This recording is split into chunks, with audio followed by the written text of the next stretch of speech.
I have this condition. Now, it's not a real common condition, and it's not really a syndrome. As a matter of fact, I might be the only person that has this. It kind of came to a head maybe 15 years ago. My wife and I were going to a party. We were walking down our street. It was a neighborhood party, and she was pretty excited about it because she was going to meet all of these folks that lived in our neighborhood that we didn't know. And we had lived there for a long time, so really a little pressure on. The purpose of the party was to celebrate this big game that had happened earlier in the day between U of M and MSU.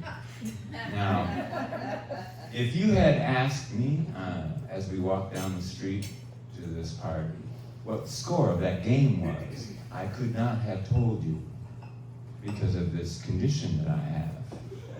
I am not a sports guy. I have never been a sports guy. I mean, all my life. Even when I was growing up. I mean, I played sports. I was on teams, and I loved playing. I loved being with my friends, and I loved playing the games and all that.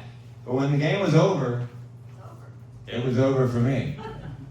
I didn't collect baseball cards. I didn't have sports heroes. I didn't watch football on Sunday with my dad.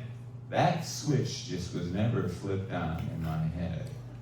And I knew even as I was growing up that sports was this commodity that guys traded in conversations, how we got to know each other, and I tried. I even had a friend of mine kind of coach me for a couple of years, and it just wouldn't take. So now we're walking into this party, and everybody's dressed in blue and gold and green and white. And of course, they all want to know what team I've been rooting for. But, I've been a sports illiterate for a lot of years, and so I knew how to deflect those things. We get down to the finished basement. It's beautiful. They've got two giant flat-screen TVs. They both have Sports Center playing on them. And I'm surrounded by sports guys. And they're all talking about the game, and they're asking me about this play and that play. And, I'm just using my sports illiteracy tricks, just agreeing with whatever the last person said, that kind of thing. But finally, the questions got kind of specific, and so I really had to say this other trick that I had, which is I really don't follow college sports. And so, it's a polite group. So one of the guys said, well, what do you think about the Red Wings this year? It looks like they're going to have a great season. And I'm like, jeez. So I thought, well, look, I'm going to get to know these people. They might as well get to know who I really am.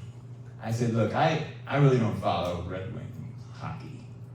I don't follow any sports at all. And they all kind of took a step back. As if they didn't want to catch my condition. And then there was this kind of awkward silence, and I'm standing there waiting, and luckily there's this woman standing nearby, and she stepped in and saved me. And she said, hey, aren't you the guy that runs down our street all the time? Are you a runner? And I admitted that I was, and all the sports guys leaned back in again. And they were asking me about, how many miles a week do I run, and what kind of watch do I have, and the Gatorade and all the other things. And then one of them said, well, so what do you think? Do you think that the Americans will ever be able to beat the Kenyans in these big races?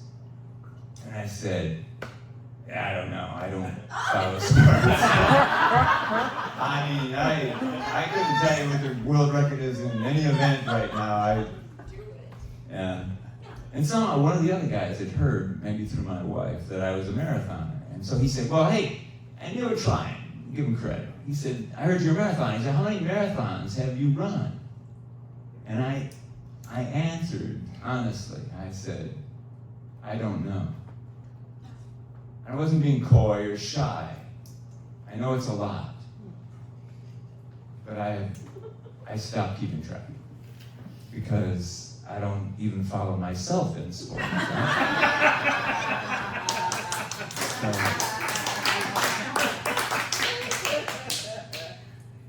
Walking home from the party, and my wife was saying how much fun she had, and she hopes that we can do it again, and I'm kind of like wincing in the dark.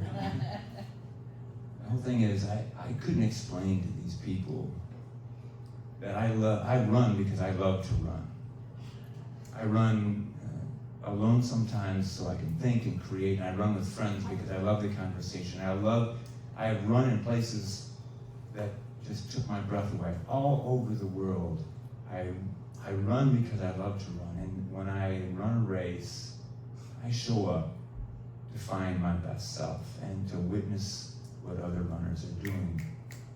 And sometimes it's just easier to say, whatever the easy answer is, I'm a sports guy, but I'm not. So the next morning I get up and I'm running down our street, and I noticed my neighbors watching me out their living room windows, and I could see Sports Center, flashing in the background behind them. And I know they don't understand me any more than I understand them. And as I got out into the farmland, I realized that this condition that I have is fixable. I mean, I could become a sports guy. And maybe one day there'll be some sort of a shot that science will create to help solve this, right? But I'm gonna tell you something. They're gonna have to catch me, cure me.